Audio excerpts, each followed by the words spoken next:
Hello friends, हूँ दया Patel तमारू MD special recipe में तमारू स्वागत करूँ छूँ। आज आपणे बनावीशुं काठियावाड़ी आखी डूंगळीनुं शाक। रेस्टोरंट जेवुं ज आपणे आखी डूंगळीनुं शाक बनाववानुं छे। अहींया मैं नानी नानी डूंगળી લીધેલી છે, એને મેં ફોતરી ઉખાડી નાખેલી છે અને એકદમ સરસ નાની નાની ડુંગળી લીધેલી છે। 3 ટમેટા લીધેલા છે, એને મેં ગ્રેવી કરી લીધી છે। આદુ મરચાની पेस्ट बनावेली छे, आदू मरचा ने लसणनी पेस्ट बनावेली छे, एने पण मैं क्रश करी लीधेली छे। अहींया मैं गाठियानो भूको लीधेलो छे, एने आ बधी वस्तुने मैं मिक्सर जार में मैं क्रश करी लीधेली छे। गाठियानो भूको छे, आ तलनो भूको छे, मगजतरीना बी छे एने क्रश करी दीधा छे, अने अहींया सींगनो भूको छे, मगफળી जेने कहेवाय के एनो पण आपणे अहींया क्रश करी लीधेली छे। अहींया काजूना कटका छे अने वघार माटे मैं अहींया लीमड़ो मीठो लीमड़ो लीधेलो छे अने तज लीधेला छे अने लविंग 5 થી 6 लविंग लीधेला छे अने 3 तजना टुकड़ा लीधेला छे अने अहींया मीठो लीमड़ो लीधेलो छे। हवे शरू करीए आपणे आखी डूंगळीनुं शाक बनाववानुं। सौ प्रथम आपणे गैस ऑन करीशुं। हवे आपणे एमां तेल गरम करवा मूकशुं। अहींया हूँ 5 टेबलस्पून जेटलुं तेल एड करूं छुं।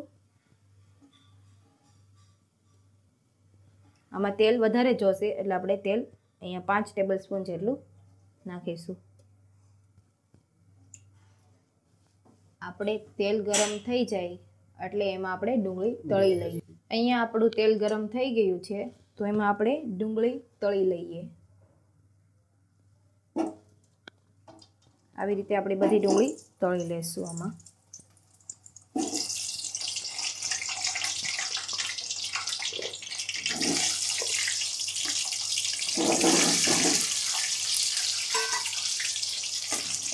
एकदम ब्राउन कलर थाय त्यां सुधी आपणे डुंगळीने चढ़वा देशुं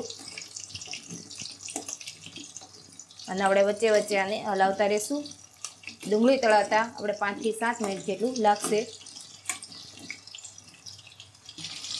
આપણે આને વચ્ચે વચ્ચે હલાવતા રહેશું જેથી કરીને બધી બાજુથી એકદમ ચડી જાય અને બ્રાઉન કલર એક સરખો મસ્ત કલર આવી જાય।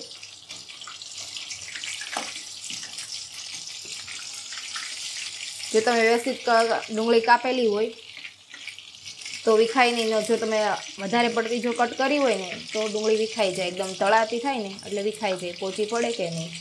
એટલે આપણે વ્યવસ્થિત રીતે જ આવી જ રીતે આપણે ડુંગળી કટ કરવાની છે એટલે સરસ એકદમ વિખાય પણ નહીં અને સરસ રહે।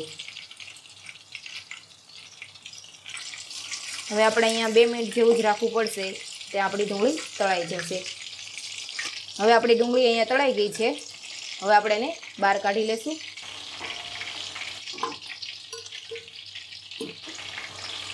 એમાં કાજુ તળી લઈએ।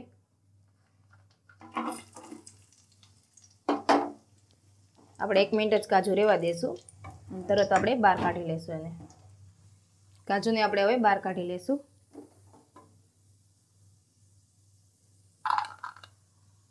અડધી ચમચ જેટલી આપણે રાઈ એડ કરીશું। 1 ચમચ જેટલી આપણે જીરું એડ કરીશું।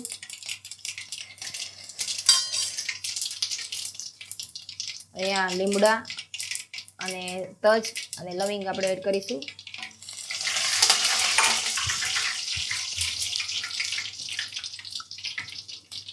અહીંયા આદુ મરચાની પેસ્ટ બનાવેલી છે તે પણ એડ કરીશું। આદુ મરચાં અને લસણની પેસ્ટ।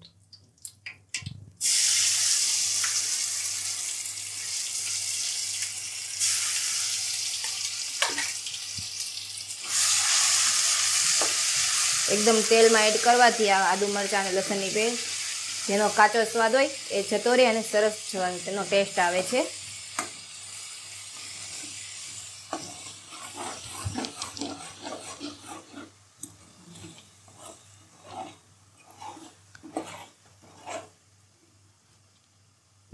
अर्धी चम्मच जेटली आपणे हींग एड करीशुं।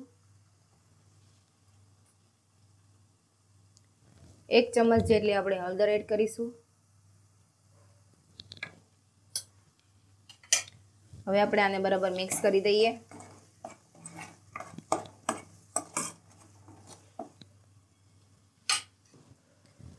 અહીંયા આપણે ટમેટાની ગ્રેવી બનાવેલી છે તે પણ એડ કરી દઈશું.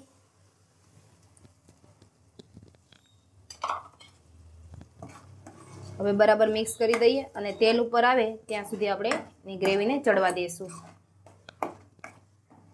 2 થી 3 મિનિટમાં થઈ જશે. અહીંયા આપણા ટમેટા સરસ ચડી ગયા છે અને તેલ પણ ઉપર આવી ગયું છે. હવે આપણે આમાં બધા મસાલા એડ કરી દઈશું.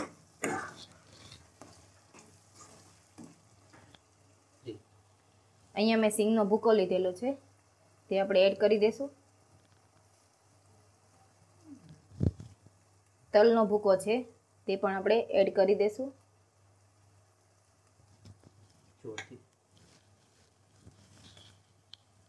ગાંઠિયાનો ભૂકો લીધેલો છે તે પણ એડ કરી દઈશું. અને મગજતરીના બી છે એનો પણ આપણે ભૂકો કરી લીધો છે તેને પણ એડ કરી દઈશું.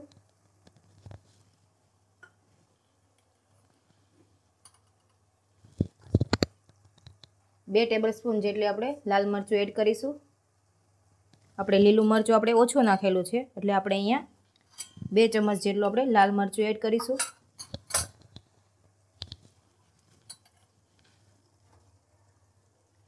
અહીંયા મેં પંજાબી ગરમ મસાલો લીધેલો છે 1 ટેબલ સ્પૂન જેટલો આપણે પંજાબી ગરમ મસાલો એડ કરીશું.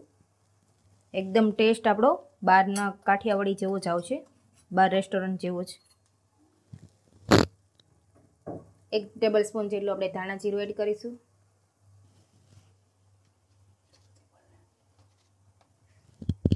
સ્વાદ અનુસાર નમક એડ કરીશું.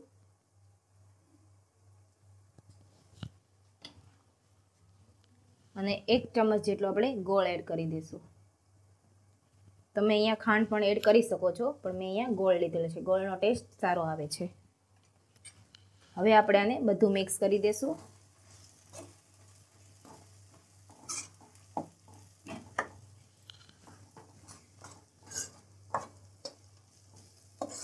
એકદમ સરસ બધું મિક્સ થઈ ગયું છે. હવે આપણે એમાં પાણી નાખીશું.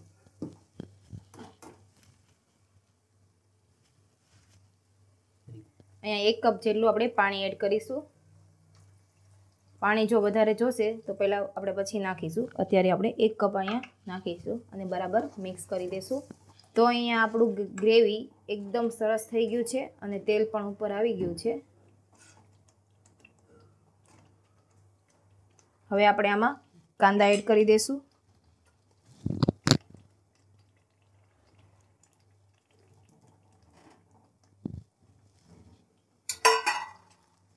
હવે આપણે આને મિક્સ કરી દઈશું બરોબર. આને 2 થી 3 મિનિટ સુધી આપણે રહેવા દઈશું એટલે એકદમ કાંદાનો ટેસ્ટ પણ સરસ આવી જાય એમાં ગ્રેવીમાં, અને કાંદામાં ગ્રેવીનો ટેસ્ટ આવી જાય અને એક સરસ બધું મિક્સ થઈ જાય. 2 થી 3 મિનિટ આપણે સુધી રહેવા દઈશું. અહીંયા આપણું ડુંગળીનું શાક સરસ બની ગયું છે. આખી ડુંગળીનું શાક એકદમ ટેસ્ટી અને બહાર રેસ્ટોરન્ટમાં મળે એવું શાક અહીંયા બની ગયું છે. હવે આપણે અહીંયા આટલા કાજુ છે તે એડ કરી દઈશું અને લીલા ધાણા પણ એડ કરી દઈશું આપણે. હવે આપણે આને બધું મિક્સ કરી દઈએ અને હવે આપણે સર્વ કરી લઈએ. હવે આપણે સર્વ કરી દઈએ. હવે આપણે આને સર્વ કરી દઈએ. કાઠિયાવાડી આખી ડુંગળીનું શાક. ડુંગળીના શાક સાથે તમે બાજરાનો રોટલો અથવા તો તમે પરોઠા અથવા તો તમે રોટલી કોઈ પણ વસ્તુ તમે એની જોડે ખાઈ શકો છો. પણ અમારા ઘરમાં તો અહીંયા બાજરાનો રોટલો જ બધાને ડુંગળીના શાક સાથે મજા આવે છે.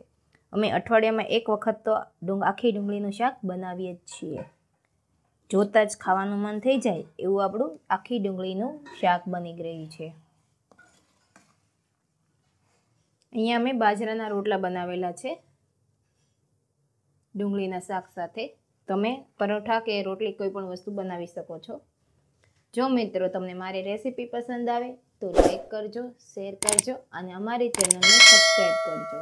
અને કમેન્ટમાં જરૂર જણાવજો કે તમને મારી રેસીપી કેવી લાગી. અને નવી નવી વાનગીઓ જોવા માટે તમે બેલ બટન પર ક્લિક કરજો. Thank you.